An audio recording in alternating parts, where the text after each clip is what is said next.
নমস্কার, আপনারা দেখছেন জেলা বার্তা। আপনাদের সঙ্গে আমি শান্তিপ্রিয়া। মোলপুরি পুকুর থেকে 1100 লিটার মদ তৈরির কাঁচামাল উদ্ধার করল আবগারি পুলিশ।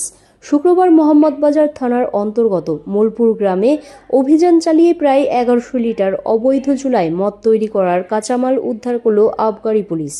এ বিষয়ে আবগারি সূত্রে জানা যায়, গোপন সূত্রে খবর পেয়ে শুক্রবার সকাল 7টা নাগাদ মোলপুর গ্রামে হানা দেয় আবগারি পুলিশ। আর ঠিক তারপর মোলপুর গ্রামে পৌঁছে একটি পুকুরের জল থেকেও পুকুরের পাড়ে বেশ কিছু জায়গায় রাখা ছিল সে সমস্ত মদ তৈরি করার কাঁচামাল। পাশাপাশি উদ্ধার করা হয় মদ তৈরি করার বেশ কিছু সরঞ্জাম। আর সেই সমস্ত মদ তৈরি করার কাঁচামাল নষ্ট করে দিল আবগারি পুলিশ। যদিও এই ঘটনায় কাউকে গ্রেপ্তার করা হয়নি বলে খবর, তবে সেই সমস্ত অবৈধ মদ তৈরি করার কাঁচামাল কারাই বা রেখেছিল সে বিষয়টি এখনো পর্যন্ত স্পষ্ট নয়।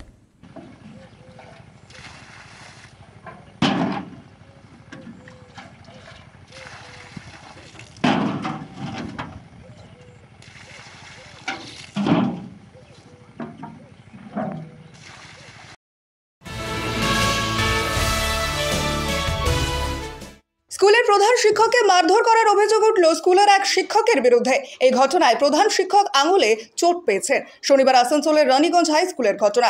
এই ঘটনায় এলাকায় উত্তেজনা ছড়িয়ে পড়ে। আক্রান্ত প্রধান শিক্ষক প্রতিম চট্টোপাধ্যায় বলেন, এদিনের এই স্কুলের এক শিক্ষিকা পাপিয়া মণ্ডল ক্লাস নিতে যায়নি, সেই নিয়েই ঘটনার সূত্রপাত। এই নিয়ে শিক্ষিকা পাপিয়া মণ্ডলের স্বামী তথা স্কুলের শিক্ষক বিজয় দাসের সঙ্গে বচসা শুরু হয়। অভিযোগ, এরপর বিজয় দাস তার আঙুল মচকে দেয়। এই ঘটনার পর স্কুল চত্বরে উত্তেজনা ছড়িয়ে পড়ে। যদিও এই মারধরের অভিযোগ অস্বীকার করেছেন শিক্ষক বিজয় দাস। অন্যদিকে শিক্ষিকা পাপিয়া মণ্ডল বলেন, এদিন প্রধান শিক্ষক নিজের মতো ক্লাস ঠিক করেছেন, তা তিনি জানতেন না। এই ঘটনার পর দুই পক্ষেরই রানীগঞ্জ থানায় দ্বারস্থ হয়েছে।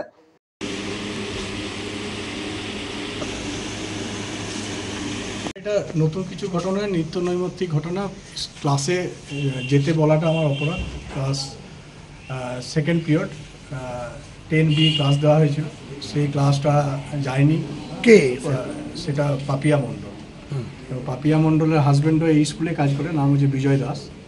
এবং 2015 থেকে 19 অবধি তাদের ইয়েতে স্কুলটা ছিল, ফিনান্স থেকে আরম্ভ করে যাবতীয়। আমি জয়েন করার আগে থেকেই আমাকে হুমকি দিত এবং একাধিকবার আমাকে মারতে গেছে। সব শিক্ষকরা সাক্ষী তার।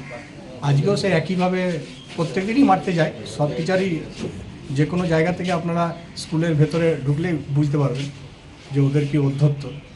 এবং বিভিন্ন হায়ার অথরিটিকেও জানিয়েছি, আমরা বহুবার জানিয়েছি, এবং জানানোতেও কোনো রেজাল্ট এখন অবধি হয়নি। ইভেন আগে আমরা বেশ মাসখানেক আগেই, মাস দুয়েক আগে আমরা থানাতে এফআইআরও করেছিলাম, মারবো, ধরবো, কাটবো, হুমকি। এবং আরেকটা ওর মেসমেরিজম ক্ষমতা, যে স্টুডেন্টকে বোঝানোর ক্ষমতা। 2017 সালে স্টুডেন্টকে খেপিয়ে আমাদেরই স্কুলের টিচারকে মার খাইয়েছিল। সেই অধ্যত্ত বরাবরই নিয়েছে। আজকে আমার অপরাধ, শুধু ক্লাস ছিল, তবু বলতেও যায়নি। আমি শুধুমাত্র ক্লাসে গিয়ে ঘুরতে গেছি, সেটাই এসে তেড়ে ফুড়ে চলে এলো। তো পাপিয়া ওর হাজব্যান্ডকে নিয়ে চলে আসে। যখনই কিছু ক্লাসে যায়নি না, ক্লাসে যায়নি। এবং যে পরীক্ষাগুলো হয় সেই খাতাগুলো নেয় না, ইভেন মার্কশিট যখন রেজাল্ট বেরোয় মার্কশিটও ডিস্ট্রিবিউশন করে না, কোনো কাজই করতে চায় না, কোনো কাজ। এসে 4 জন আছে, একজন গ্রুপ ডি আছে। আজকে কি করলো আপনার? আজকে এসে ক্লাস করতে যাওয়া বলাতে এসে কেন গেছেন, আঙুল ধরলো। বহু টিচার ছিল, আঙুল ধরে আঙুলটাকে ভেঙে দিল। বলছি আমি এরপরে আজকে সকালবেলাতে যখন ক্লাসে আসি, আজকে 4 পিরিয়ড ক্লাস শনিবার। এবার ফার্স্ট পিরিয়ড আমার ক্লাস টিচার, আমি 6B এর আমার ক্লাস ছিল। সেকেন্ড পিরিয়ডে 6Bতে আমি ক্লাস করতেও যাই। তারপরে উনি নাকি মার্চ করেছেন, কী সব বললেন, সেই গল্প শোনালেন। সেকেন্ড পিরিয়ডে আমার 12 আওয়ার্সে ক্লাস ছিল। 12 আওয়ার্সে প্রভিশনাল খাতায় কোথাও লেখা ছিল না, ফটো আছে আমার কাছে প্রভিশনাল খাতা, 12 আওয়ার্সে কোথাও লেখা ছিল না যে 12 আওয়ার্স অর। এবং ওই জায়গায় উনি ক্লাস পুট করেছেন, আমাকে জানানো হয়নি। এবার আমি যথারীতি ছেলেদের কাছে গেছি, 12 আওয়ার্সের ক্লাস, 12 আওয়ার্স কোনটা, কারণ উনি রুটিন অনুযায়ী কোনো রুমে, শিডিউল রুমে ছেলেরা বসে না। ওনার কিছু জন আছে, আজকে এখানে 12, কালকে ওখানে 12, আজকে এখানে 5। আপনি কি ছিলেন ক্লাসে আজকে? বলছি তো আমি। এরপরে আমি 12 আওয়ার্স গোটা স্কুল খুঁজে বেড়াই। ছেলেরা বললো, ম্যাম মনে হয় কুইজ হচ্ছে, তাহলে 12 আওয়ার্সের ছেলেগুলো মনে হয় কুইজে গেছে। আমি আবার নিচে এলাম, 8 ঘন্টার ক্লাস। উনি ইতিমধ্যে কোন একটা ক্লাস নাকি আমার নামে বসিয়েছে, কখন বসিয়েছে আমি সেটাও জানি না। উনি গিয়ে সেখানে ছেলেগুলোকে বলেছে, শোন ভিডিও অন করছি, আমি যা বলতে বলছি তাই বলবি, ছেলেদের বয়ানটা নেবেন অবশ্যই, এই জন্য বলছি। ছেলেদেরকে বলেছেন উনি, তোরা বল পাপিয়া ম্যামের এই ক্লাসটা ছিল, পাপিয়া ম্যাম এই ক্লাসটায় আসেনি, তোরা আমাকে বল, এবং ভিডিও অন করছি। তারপরে উনি কি বলেছেন আমি জানি না, উনি নিচে চলে এসেছেন, ছেলেগুলো ছুটে এসছে, ম্যাম আপনার তো ক্লাস ছিল না।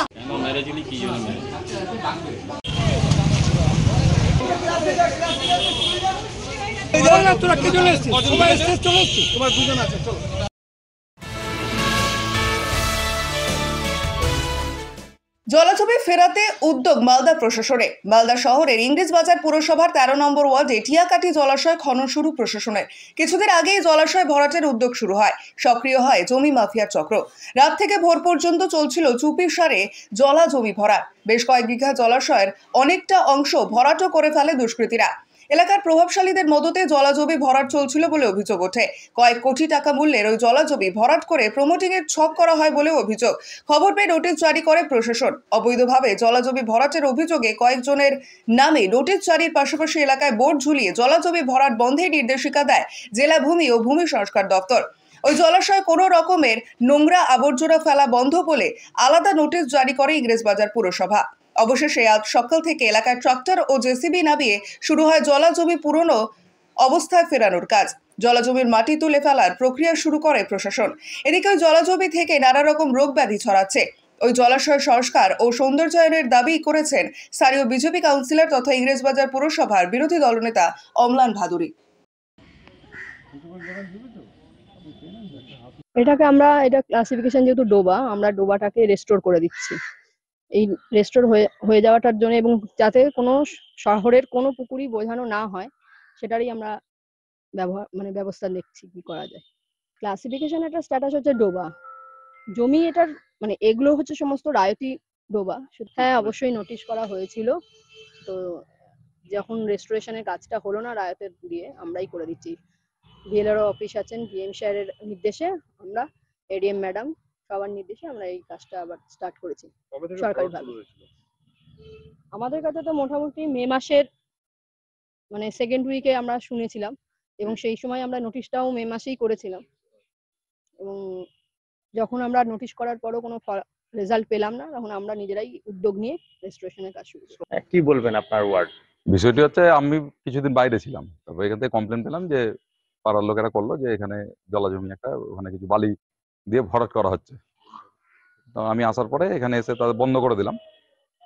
পরবর্তীতে কমপ্লেন হয়েছে এবং প্রশাসন থেকে আজকে রেস্টোরেশন করছে, প্রশাসন এবং মিউনিসিপ্যালিটি যৌথভাবে, মিউনিসিপ্যালিটির গাড়ি ফাড়ি এসছে দিয়ে আজকে ওইটাকে রেস্টোরেশন করা হচ্ছে। কারণ এখানে এই জলাভূমিটা প্রায় 3.5 বিঘা, তার মধ্যে প্রায় 2 বিঘা আস্তে আস্তে করে ভরাট হয়েছে। এর ঠিক দক্ষিণ দিকটা এইটা একটা ভরাট হওয়ার চলছিল, কিছু অংশ, অল্প কিছু অংশ ভরাট হয়েছে, 4 শতক মতো। তো সেইটা আজকে রেস্টোরেশন করছে এবং পরবর্তীতে আমার মনে হয় প্রশাসন থেকে সমস্তটাই রেস্টোরেশন করে এখানে জলাভূমিটাকে ঠিকভাবে তৈরি করে দেওয়া হবে। এখানে কিছু সমস্যাও আছে। বিষয়টা হচ্ছে জলাভূমিটা পচে গেছে, এখন মিউনিসিপ্যালিটি ড্রেন ফ্যান পড়ছে, এখানে সাধারণ মানুষের অবজেকশন আছে এই জলাভূমিটা নিয়ে।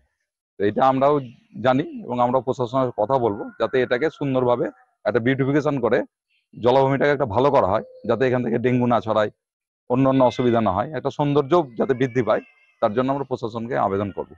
এখানে কিছু দুষ্কৃতি হয়তো ঘটছিল, কারণ আমরা দেখলাম যারা জমির এখানে মালিক মূলত তারা তো থাকেও না এখানে প্র্যাকটিক্যালি, এবং জমির মালিক বলে এখানে কিছু নাই। সম্ভবত এটা হচ্ছে শিব মন্দির যে ট্রাস্ট, তাদের আন্ডারে আছে।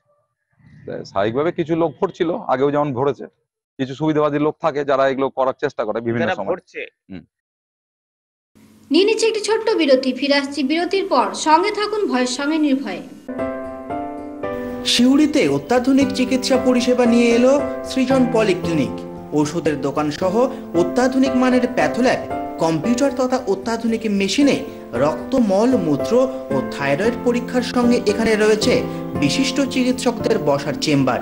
রোগীদের স্বাচ্ছন্দ্যের কথা ভেবে সম্পূর্ণরূপে এসি নিয়ন্ত্রিত সৃজন পলিক্লিনিকে রয়েছে বসার সুবন্দোবস্ত, বিশুদ্ধ পানীয় জল ও টয়লেটের ব্যবস্থা। এখানে বসছেন সিউড়ি সদর হাসপাতালের বিশেষজ্ঞ চিকিৎসক সহ অন্যান্য শহর ও হাসপাতালের বিশিষ্ট চিকিৎসকরা। সৃজন পলিক্লিনিক ও প্যাথোল্যাব, সিউড়ি, বীরভূম। সিউড়ি সদর হাসপাতালের পাশে ফাঁড়ি ঘরের উল্টো দিকে। Mobile number 8373071019, 9474437713, 9434326822। ফিরে এলাম বিরতির পর। হরিহরপাড়ায় এক সিভিক ভলেন্টিয়ারকে চাকু মেরে ঘায়েল করল দুষ্কৃতীরা, চাঞ্চল্য এলাকায়। ঘটনাটি ঘটেছে শুক্রবার রাত 8টা নাগাদ মুর্শিদাবাদের হরিহরপাড়া থানার সারিতলা থেকে তেহট্ট যাওয়ার রাস্তায়। জখম ওই সিভিক ভলেন্টিয়ারের নাম জব্বার আলী মণ্ডল, তার বাড়ি কাঞ্চননগর এলাকায়। পুলিশ গোপন সূত্রে খবর পায় সারিতলা মাঠ এলাকায় হেরোইন বিক্রি করছিল। তখনই সিভিক ভলেন্টিয়ার মোটর বাইকে চড়ে হানা দিলে দুষ্কৃতীরা ওই সিভিক ভলেন্টিয়ারকে ধারালো চাকু মেরে পাটের জমি দিয়ে পালিয়ে যায়।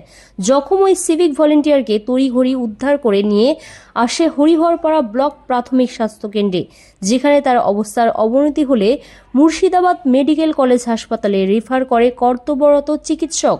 এই ঘটনায় হরিহরপাড়া থানার পুলিশ দুজনকে গ্রেপ্তার করে বলে জানা যায়।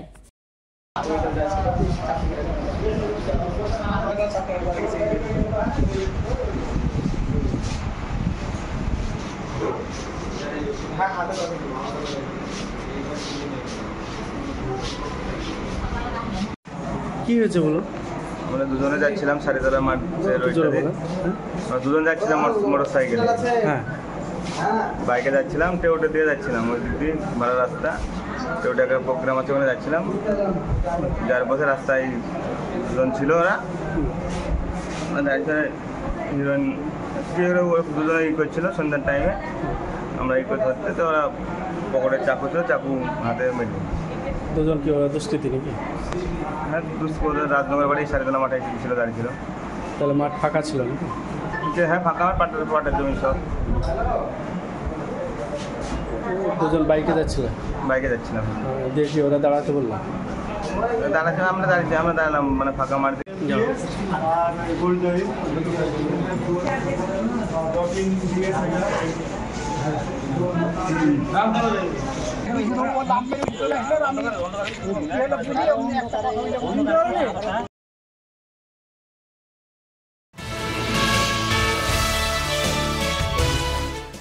বৃষ্টির অভাবে ইলিশের দেখা নেই, একরাশ হতাশা নিয়ে বাড়ি ফিরছে মৎস্যজীবীরা। ব্যান পিরিয়ডের প্রায় 2 মাস শেষ হওয়ার পর সরকারের নির্দেশ মেনে গত 14ই জুন সুন্দরবনের বিভিন্ন প্রান্ত থেকে প্রায় 3000 ট্রলার ইলিশ মাছ ধরার উদ্দেশ্যে সমুদ্রে পাড়ি দেয়। কিন্তু আকাশে বৃষ্টি না হওয়ার কারণে সমুদ্রে ইলিশ মাছের যোগান মিলছে না। তাই প্রথম ফিশিং করার পর মৎস্যজীবীরা একরাশ হতাশা নিয়ে বাড়ি ফিরছে। সেই সঙ্গে বহুল খরচ হওয়ার কারণে ক্ষতির মুখে পড়েছেন মৎস্যজীবীরা। কবে দেখা মিলবে সমুদ্রের সেই রূপলি শস্য, তাই নিয়ে চিন্তায় উদ্বিগ্ন সকল মৎস্যজীবীরা।